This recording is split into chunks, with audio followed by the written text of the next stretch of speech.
नमस्कार दोस्तों, साहित्य समाधान के मंच से मैं डॉक्टर रीता गौड़ आपका हार्दिक स्वागत करती हूँ, अभिनंदन करती हूँ। दोस्तों, पिछले 2 सत्रों से हम एमपीटेट वर्ग 2 में प्रस्तावित कविताओं की बात कर रहे हैं, उनको समझने की कोशिश कर रहे हैं और आज के इस तीसरे सत्र में हम चर्चा करने वाले हैं रामधारी सिंह दिनकर के द्वारा रचित भगवान के डाकिये नामक कविता पर। और उम्मीद करती हूँ कविता बहुत छोटी सी है, बहुत सहज शब्दों में कवि ने और बहुत कम शब्दों में कवि ने बहुत गहरी बात की है, जो कि आज के समसामयिक परिवेश के अनुकूल है। बिल्कुल आज भी अनुकूल है और जिस समय लिखी गई थी उस समय भी अनुकूल थी। आप सभी जानते हैं कि रामधारी सिंह दिनकर हमारे देश के राष्ट्र कवि के रूप में सम्मानित किए जा चुके हैं, राष्ट्र कवि की पदवी से उन्हें विभूषित किया जा चुका है। तो चलिए शुरू करते हैं आज का सत्र। सबसे पहले रामधारी सिंह दिनकर को समझने के लिए दोस्तों 2 कथन है महत्वपूर्ण, जिन पर हम चर्चा करेंगे। पहला कथन है हिंदी साहित्य कोश भाग 2 में, जहां कवि परिचय यानी रामधारी सिंह दिनकर का जहां परिचय दिया हुआ है, वहां कुछ एक बिंदु की चर्चा की गई है जो मुझे लगता है कि हम सभी को जान लेने चाहिए। तो चलिए देखते हैं क्या कहा गया है हिंदी साहित्य कोश भाग 2 में। हिंदी साहित्य कोश भाग 2 लिखता है कि उनकी कविता प्रायः छायावाद की अपेक्षा द्विवेदी युगीन कविता के निकटतर जान पड़ती है। पहली बात क्या याद रखनी है कि राष्ट्रीय सांस्कृतिक काव्यधारा के कवि हैं रामधारी सिंह दिनकर, जो छायावाद के समानांतर जो 2 अन्य काव्यधाराएं प्रचलित हुई, कौन कौन सी? राष्ट्रीय सांस्कृतिक एकता की धारा और हालावादी धारा या प्रेम और मस्ती की काव्यधारा। उनमें से एक काव्यधारा यानी राष्ट्रीय सांस्कृतिक काव्यधारा के कवि हैं दिनकर।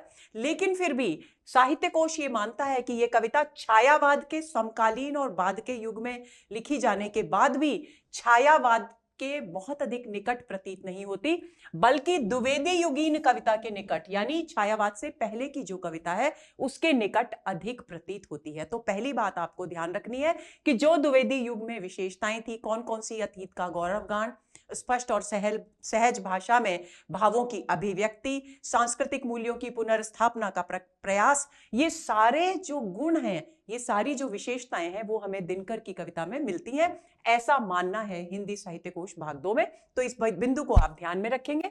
आगे कहा गया शैली में द्विवेदी युगीन स्पष्टता, यानी केवल यही नहीं कहा गया कि द्विवेदी युग के निकट क्यों जान पड़ती है दिनकर की कविता, बल्कि वो बिंदु भी बताए गए हैं जिनके कारण ये कविता द्विवेदी युग की कविता के बहुत निकट जान पड़ती है। पहला बिंदु क्या है? स्पष्टता, यानी स्पष्ट शब्दों में अपनी बात को यहां कहा गया है।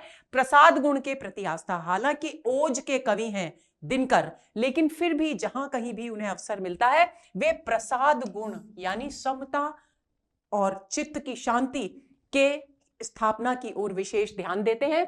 और मोह, अतीत के प्रति आदर, यानी हमारे जो अतीत का के सांस्कृतिक मूल्य हैं, हमारी जो संस्कृति है, उनके प्रति सम्मान का, आदर का भाव उनकी कविता में मिलता है, जो कि द्विवेदी युग की कविता में भी मिलता है।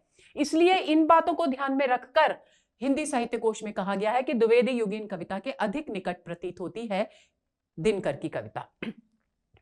प्रति आदर्श प्रदर्शन की प्रवृत्ति अनेक बिंदुओं पर दिनकर की कविता द्विवेदी युगीन काव्यधारा पर का आधुनिक ओजस्वी प्रगतिशील संस्करण जान पड़ती है। अब ये जो पंक्ति है, दिनकर की कविता द्विवेदी युगीन काव्यधारा का आधुनिक ओजस्वी प्रगतिशील संस्करण जान पड़ती है, इस इतनी पंक्ति को आप कंठस्थ कर लेंगे। पूछा जा सकता है, बहुत ही महत्वपूर्ण पंक्ति है, कि किसने ये बात कही है, कहां ये बात कही गई है, और आपको पता होना चाहिए कि हिंदी साहित्य कोश भाग 2 में ये वक्तव्य दिया गया है। आगे चलते हैं। डॉक्टर नगेंद्र लिखते हैं, दिनकर में संवेदना और विचार का बड़ा सुंदर समन्वय दिखाई दे पड़ता है। चाहे व्यक्तिगत प्रेम सौंदर्य मूलक कविताएं हो, चाहे राष्ट्रीय कविताएं, सभी कवि की संवेदना से स्पंदित हैं।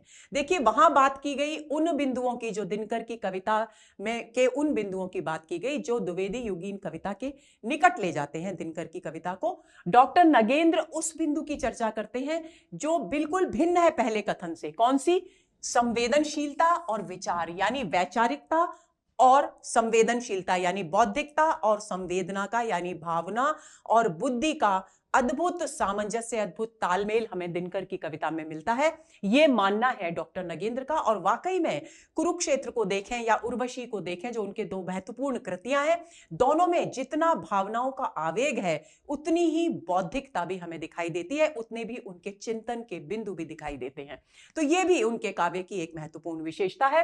चाहे व्यक्तिगत प्रेम हो, डॉक्टर नगेंद्र लिखते हैं कि व्यक्तिगत प्रेम की भले ही सौंदर्यमूलक कविताएं हो या राष्ट्रीय कविताएं, सभी में कवि की संवेदना हमें स्पष्ट धड़कती हुई दिखाई देती है। तो ये तो हुई बात इन दो कथनों की, जिनके आधार पर आप अपने मस्तिष्क में एक खाका बना सकेंगे, एक ढांचा बना सकेंगे कि दिनकर की कविता की कौन कौन सी विशेषताएं महत्वपूर्ण है। अब बात करते हैं उनके संक्षिप्त जीवन परिचय की। तो उनका जन्म 23 दिसंबर 1908 को हुआ और उनका जन्म स्थान था मुंगेर जनपद का सिमरिया घाट नामक गांव, जो बिहार में स्थित है। उनका निधन 24 अप्रैल 1974 को तमिलनाडु में मद्रास नामक स्थान पर हुआ। ये बिंदु आपको ध्यान में रखने हैं। अब कार्य क्षेत्र की बात करें, जैसा कि हमने अभी चर्चा की कि राष्ट्रकवि के रूप में सम्मानित रहे हैं, माने जाते रहे हैं, प्रतिष्ठित रहे हैं कवि दिनकर, लेकिन उन्होंने बहुत अलग अलग तरीके के कार्य किए अपने जीवन में, साहित्य सृजन से अलग। कौन कौन से कार्य थे उनको भी हमें जानना चाहिए, ताकि हम कवि के व्यक्तित्व का, जो विराट व्यक्तित्व है, उसको अनुभव कर सकें। सीतामढ़ी नामक स्थान पर उन्होंने सबसे पहले अपने जीवन की शुरुआत की, किससे? सब रजिस्ट्रार के रूप में उन्होंने कार्य किया। 1952 से 1964 के बीच वे राज्यसभा के सदस्य रहे। 1964 और 65 में वे भागलपुर विश्वविद्यालय के कुलपति रहे। 1965 से 71 के बीच वे भारत सरकार के हिंदी सलाहकार रहे और मैथिली शरण गुप्त के बाद ये दूसरे राष्ट्रकवि माने जाते हैं। ये महत्वपूर्ण बिंदु हैं जो उनके कार्यक्षेत्र और उनके व्यक्तित्व को भली भांति प्रकाशित करते हैं। अब बात आती है प्रमुख कृतियों की। तो दोस्तों, एक बात आपको ध्यान रखनी है कि जितनी काव्य कृतियां महत्वपूर्ण है दिनकर की, उतनी ही उनकी गद्य कृतियां भी महत्वपूर्ण है। अक्सर ऐसा नहीं देखने में आता, जो कवि के रूप में अधिक ख्याति प्राप्त करते हैं वे गद्य के रूप में उतनी ख्याति, गद्यकार के रूप में उतनी ख्याति प्राप्त नहीं करते। लेकिन दिनकर के ऊपर यह बात लागू नहीं होती। जितनी ख्याति उनकी कविताओं को, उनकी काव्य कृतियों को मिली, उतनी ही ख्याति उनकी गद्य कृतियों को भी मिली। तो उनके साहित्य सृजन की, यानी काव्य सृजन की शुरुआत 1928 में बारदौली विजय संदेश से होती है। जैसा कि आपको नाम से ही स्पष्ट हो रहा है कि बारदौली में जो सत्याग्रह हुआ था महात्मा गांधी के नेतृत्व में, उसी को आधार बनाकर यह कृति लिखी गई। यानी राष्ट्रीयता और इतिहास दोनों उनकी कविताओं में स्पंदित हैं। आगे चले।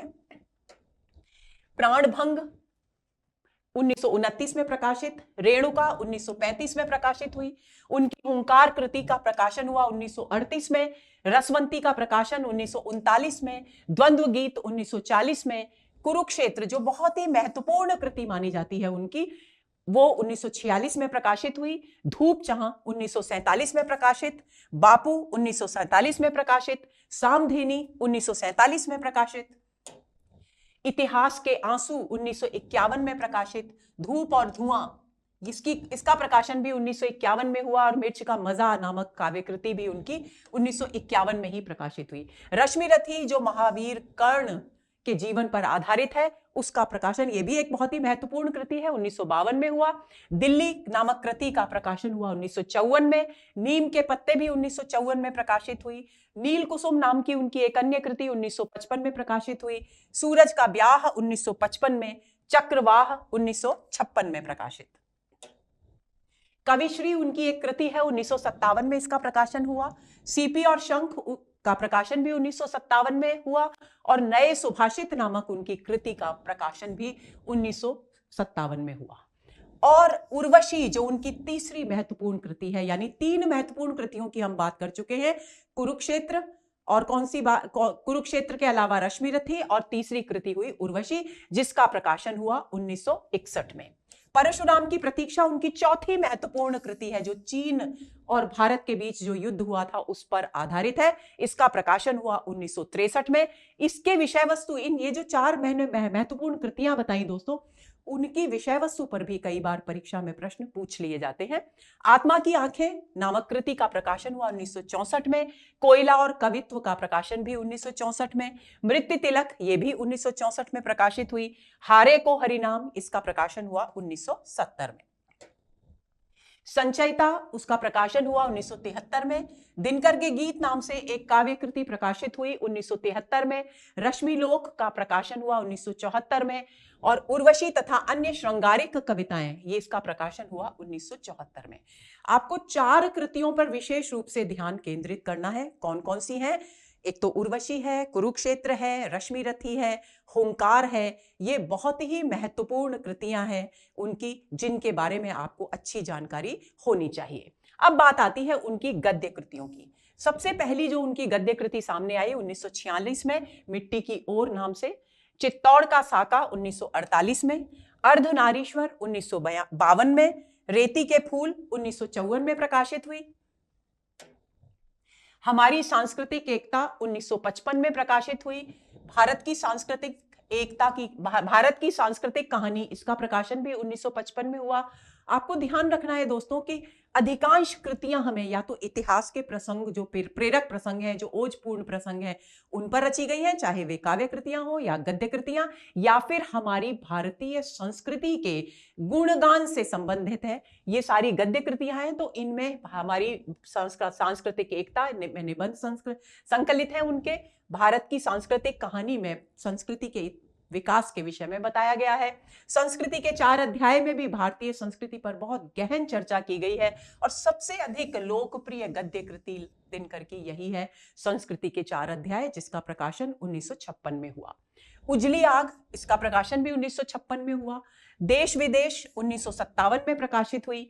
राष्ट्रभाषा और राष्ट्रीय एकता, इसका प्रकाशन हुआ 1955 में। क्योंकि वो भारत सरकार के हिंदी सलाहकार के रूप में अनेक वर्ष तक कार्यरत रहे, यही कारण है कि उन्होंने भारत में राष्ट्रभाषा की जो समस्या है उसको बहुत करीब से देखा और उसी पर किसे संबंधित यहां पर विचार व्यक्त किए। इसके बाद 1958 में काव्य की भूमिका नामक कृति का प्रकाशन हुआ। प्रसाद पंत और मैथिली शरण पर उन्होंने आलोचनात्मक लेख लिखे। 1958 में इस कृति का प्रकाशन हुआ। वेणुवन भी 1958 में प्रकाशित हुई। वट पीपल 1961 में प्रकाशित। लोकदेव नेहरू 1965 में प्रकाशित हुई। और यह भी उनकी बहुत ही महत्वपूर्ण आलोचनात्मक कृति है दिनकर की, शुद्ध कविता की खोज, जिसका प्रकाशन हुआ 1966 में। इसके भी कई बार पूछ लिया जाता है कि निम्नलिखित में से किस कृति के लेखक या कृतिकार दिनकर हैं, तो शुद्ध कविता की खोज नाम से पूछ लिया जाता है। तो और कभी यह भी प्रश्न पूछा जाता है दोस्तों कि शुद्ध कविता की खोज के रचनाकार का नाम क्या है, तो इसको भी आप ध्यान में रखेंगे। साहित्यमुखी 1968 में प्रकाशित। राष्ट्रभाषा आंदोलन और गांधी जी 1968 में प्रकाशित। हे राम, इसका प्रकाशन भी 1968 में हुआ। धर्म, नैतिकता और विज्ञान 1969 में प्रकाशित। संस्मरण और श्रद्धांजलियां बहुत ही महत्वपूर्ण कृति है। ये तीसरी गद्य कृति है जो दिनकर की बहुत महत्वपूर्ण है, संस्मरण के अंतर्गत आती है, इसलिए आप इसको भी ध्यान में रखेंगे। इसका प्रकाशन हुआ 1970 में। भारतीय एकता कृति का प्रकाशन हुआ 1971 में। मेरी यात्राएं, जो यात्रा वृत्त के अंतर्गत आती है, 1971 में प्रकाशित हुई। डायरी शैली में लिखी उनकी जो कृति है वो है दिनकर की डायरी, जो 1973 में प्रकाशित हुई। चेतना की शिला, इनको भी आप याद रखेंगे, दिनकर की डायरी और मेरी यात्राएं।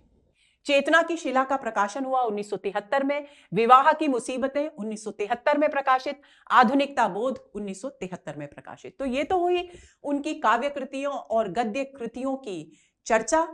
इससे हमें ये जानकारी मिल गई दोस्तों कि दिनकर ने कितना विशाल विपुल साहित्य लिखा और उनकी अनेक कृतियां, किसी एक कृति की वजह से दिनकर नहीं है, बल्कि उनका सारा जो साहित्यिक योगदान है वो इस बात का साक्षी है कि वाकई वे राष्ट्र कवि की पदवी पर स्थापित किए जाने योग्य हैं या वो सम्मान प्राप्त करने के पूर्णतः योग्य हैं। अब बात आती है कि कौन कौन से पुरस्कार और सम्मान दिनकर को मिले। कुरुक्षेत्र कृति के लिए उन्हें उत्तर प्रदेश सरकार से काशी नागरी प्रचारिणी सभा पुरस्कार से सम्मानित किया गया। 1959 में उनकी जो कृति है, मैंने कहा था कि बहुत ही महत्वपूर्ण गद्य कृति है, संस्कृति के 4 अध्याय, इसके लिए उन्हें साहित्य अकादमी पुरस्कार प्रदान किया गया। वे पद्म विभूषण से भी सम्मानित किए गए। और 1972 में उनकी काव्य कृति जो उर्वशी है, उर्वशी जिसका संबंध आपको ध्यान रखना है किस दर्शन से है, कामाध्यात्म से। इस शब्द को आपको भूलना नहीं है, कई बार परीक्षाओं में पूछ लिया जाता है।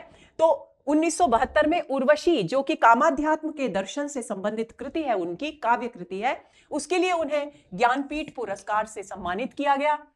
अब हम आज यहां इस सत्र में जो पढ़ने वाले हैं दिनकर की कविता, जो हमारे यानी एमपी टेट वर्ग 2 के विद्यार्थियों के पाठ्यक्रम में है, उस कविता का शीर्षक है भगवान के डाकिए।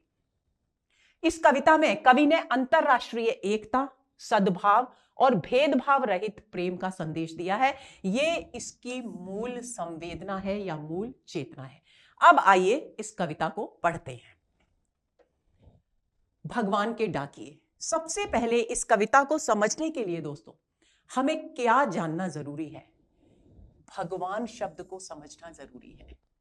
हम भगवान शब्द को जिस रूप में आमतौर पर अपनी दैनिक जिंदगी में प्रयुक्त करते हैं, उसका संबंध होता है किसी भी चित्र से, भगवान के, श्री राम के चित्र हो, श्री कृष्ण के चित्र हो, या शक्ति का कोई चित्र हो, या भगवान शिव का कोई चित्र हो, उन्हें हम भगवान के चित्र के रूप में देखते हैं। लेकिन यहां ये जो भगवान शब्द है वो किसी संबोधन श्री राम, श्री कृष्ण या शिव जी या पार्वती जी या देवी का अन्य कोई रूप, इनमें से किसी भी आकार से संबंधित नहीं है भगवान शब्द। भगवान शब्द यहां बोधक है उस चेतना का, बल्कि कहना चाहिए कि उस दिव्य चेतना का। कौन सी दिव्य चेतना? जो संपूर्ण सृष्टि के कण कण में व्याप्त है। संपूर्ण सृष्टि के कण कण में व्याप्त उस चेतना का यहां पर, क्योंकि इस कविता के माध्यम से कवि दिनकर वसुधैव कुटुंबकम का, जो भारतीय संस्कृति का मूल मंत्र है, उसका संदेश दे रहे हैं। हमने आज दोस्तों, आप सब भी महसूस करते होंगे, धर्म के नाम पर, भाषा के नाम पर, संप्रदाय के नाम पर, यहां तक कि हम जिन देवता या देवी की उपासना करते हैं उनके नाम पर, क्षेत्र के नाम पर, देश के नाम पर, हमने न जाने कितने दायरे अपने बीच में स्थापित कर लिए हैं। और उन दायरों के कारण हमारे बीच, हमारे अंदर, हमारी चेतना की जो मूलभूत एकता है, क्योंकि हम सभी में, सृष्टि के कण कण में एक ही चेतना विद्यमान है, हम उस अपनी मूलभूत एकता से विमुख हो रहे हैं, मुंह मोड़ रहे हैं या उसको समझ नहीं पा रहे हैं। कवि ये कहते हैं कि क्योंकि सृष्टि के कण कण में संपूर्ण सृष्टि, चाहे वो अमेरिका की सृष्टि हो, चाहे वो यूरोप की बात हो, या रूस हो, चीन हो, जापान हो, भारत हो, अफ्रीका हो, कोई भी देश हो, किसी भी देश की भूमि हो, कहीं की भी सृष्टि हो, संपूर्ण सृष्टि में, इस अखिल ब्रह्मांड में एक ही चेतना विद्यमान है। पहली बात ये ध्यान रखेंगे।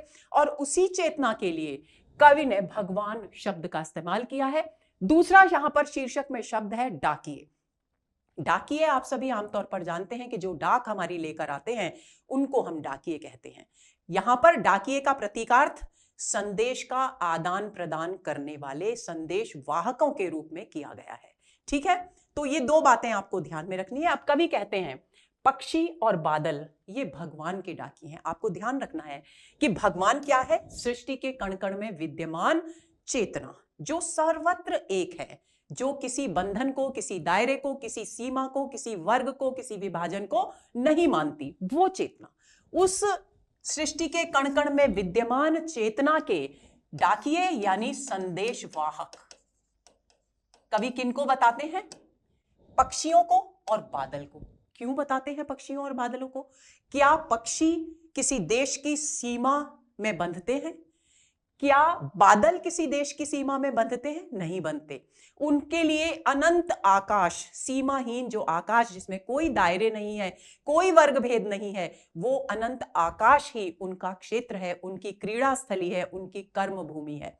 तो पक्षी, आपको ध्यान होगा दोस्तों कि बहुत सारी माइग्रेटरी बर्ड्स होती हैं, यानी जो जैसे साइबेरिया से हमारे यहाँ भरतपुर में, घाना में, राजस्थान में साइबेरिया के जो सारस होते हैं, वो जब वहां बहुत अधिक बर्फ पड़ती है तो वो यहाँ आ जाते हैं, क्योंकि यहाँ की जलवायु उस विशेष काल की अवधि में उनके लिए बहुत अनुकूल होती है। तो क्या उन्होंने किसी भेद को माना? क्या उन्होंने ये माना कि ये भारत की सीमा है और हम बीच में से कौन कौन सी सीमाएं किन किन देशों की पार कर रहे हैं? किसी प्रकार की कोई सीमा को नहीं माना।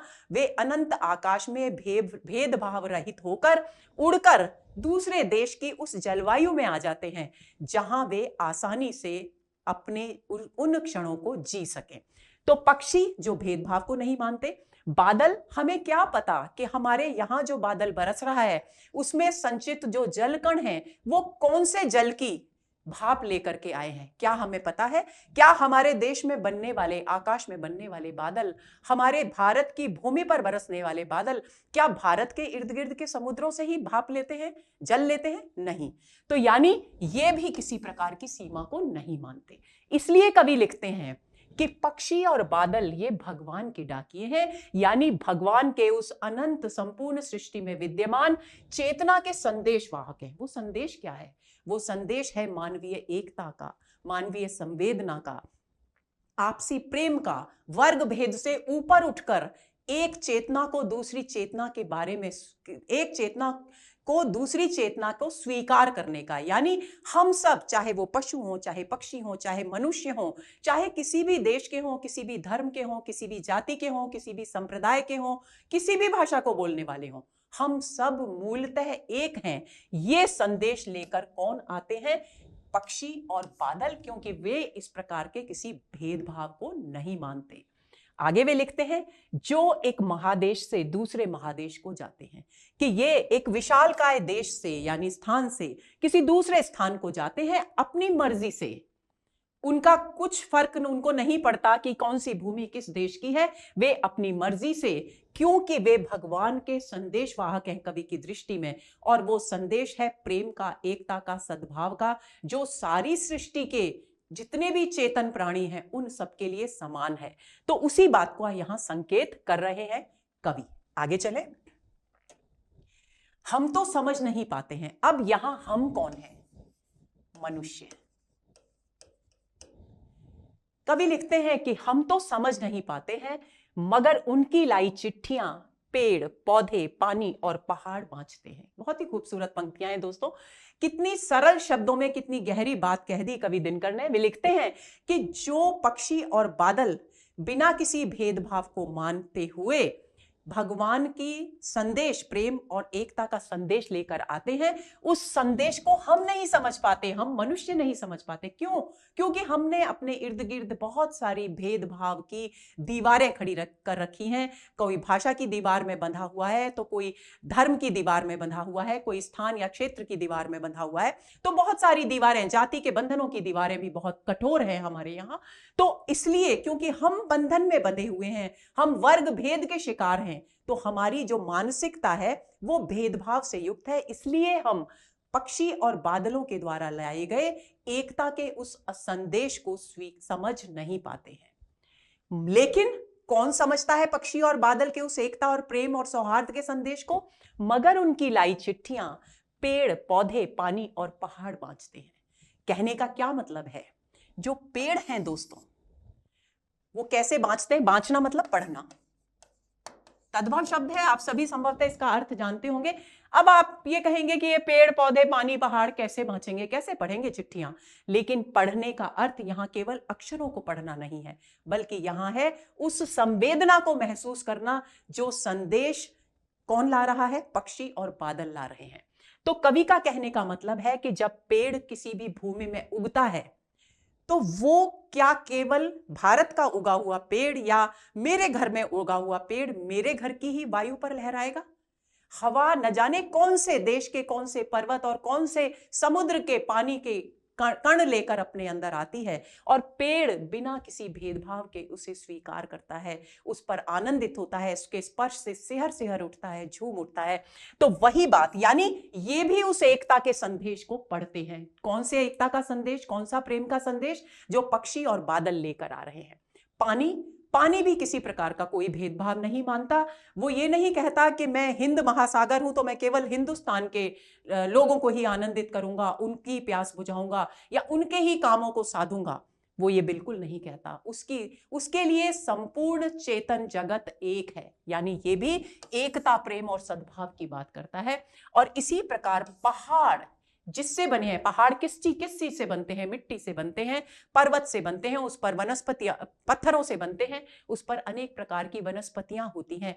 क्या वे किसी भेदभाव को मानते हैं? नहीं मानते, क्योंकि ये सारे प्रकृति के जो तत्व हैं वो किसी भेदभाव को माने बिना वर्षा के जल को, हवा को, भूमि को सहर्ष स्वीकार करते हैं। एक स्थान की भूमि, एक स्थान की वर्षा या किसी एक खास स्थान के जल से सींचे जाने पर ही नहीं लहराते।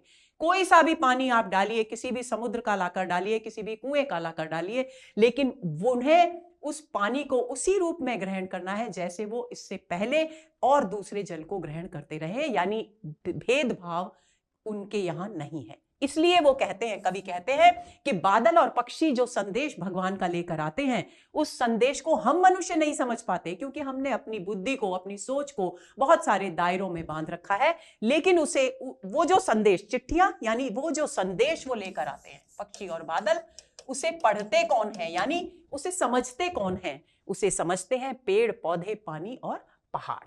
आगे चले। हम तो केवल यह आंकते हैं, आंकना मूल्यांकन करना, हम तो केवल यह आंकते हैं कि एक देश की धरती दूसरे देश को सुगंध भेजती है। हम मनुष्य क्या देखते हैं कि ये हमारा देश है और ये हमारा पड़ोसी देश है, इसके साथ हमें मैत्रीपूर्ण संबंध स्थापित करने हैं, तो हमने इसको मैत्री संदेश भेजा। और वो देश ये समझता है कि ये मेरा पड़ोसी देश है, तो इसे हम मैत्री संदेश भेजें, क्योंकि दो पड़ोसी देशों के बीच मित्रता का भाव होना बहुत जरूरी है। समय की मांग है, इसमें हमारी समय की मांग महत्वपूर्ण हो जाती है। इस संदेश में वो महत्वपूर्ण नहीं होता, वो चेतना, वो मूलभूत प्रेम जो सारी सृष्टि को बांधता है, वो इसमें काम नहीं करता। तो कवि कहते हैं हम तो केवल यह आंकते हैं, यानी हम तो केवल ये मूल्यांकन करते हैं कि प्रेम का भाव क्या है, कि हम एक देश की जमीन से दूसरे देश की जमीन को प्रेम और सौहार्द का संदेश भेजा जाए, क्योंकि ये उसकी जरूरत है। इसलिए नहीं भेजा जाए कि संपूर्ण सृष्टि में एक चेतना विद्यमान है, बल्कि इसलिए कि ये उसकी आवश्यकता है। तो एक देश की धरती दूसरे देश को सुगंध भेजती है। सुगंध का प्रतीकार्थ, व्यंजित अर्थ क्या हुआ? प्रेम और सद्भाव। कौन सा प्रेम और सद्भाव है? संपूर्ण सृष्टि में व्याप्त प्रेम और सद्भाव नहीं है, बल्कि स्वार्थवश भेजा गया प्रेम और सद्भाव है ये। आगे चलते हैं। और वह सौरभ, सौरभ का मतलब है सुगंध, और वो जो सुगंध जो अपने हित को ध्यान में रखकर हम एक देश से दूसरे देश को भेजते हैं, वो सुगंध हवा में तैरती है, यानी वो सद्भाव का भाव जो है वो हवा में तैरता है और पक्षियों की पांखों पर तैरता है। और पक्षियों के जो पांख यानी पंख, पंखों पर तैरता है। पंखों पर तैरने का मतलब है कि जिसे हम स्वार्थ से प्रेरित होकर जिस प्रेम और सद्भाव को एक देश के लोग दूसरे देश को भेजते हैं, पक्षी उस प्रेम और सद्भाव को ग्रहण कर उसे विस्तृत रूप, व्यापक रूप प्रदान कर देते हैं, और वो बिना किसी भेदभाव के उस प्रेम और सद्भाव, उस वसुधैव कुटुंबकम, सारी पृथ्वी ही मेरा परिवार है, इस भाव को लेकर उस प्रेम और सद्भाव के संदेश को सृष्टि के कण कण में बिना किसी बाधा के, बिना किसी भेदभाव के ले जाते हैं।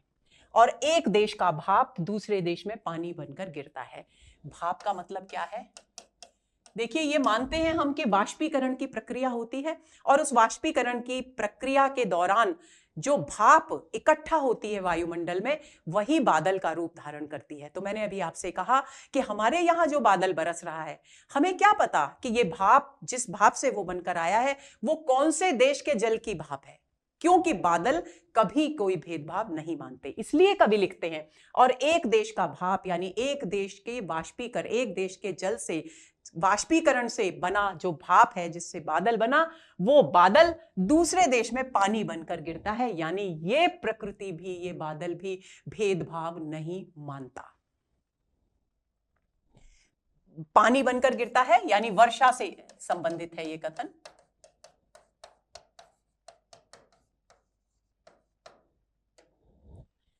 तो दोस्तों ये हुआ हमारा आज का सत्र, ये हुई दिनकर की बहुत ही खूबसूरत एक छोटी सी कविता। उम्मीद करती हूं कि अच्छी तरह से आपको समझ में आ गई होगी। मुझे तो कविता बहुत पसंद आई, आप भी इसका आनंद लीजिएगा। अगले सत्र के इंतजार में रहिए। नमस्कार।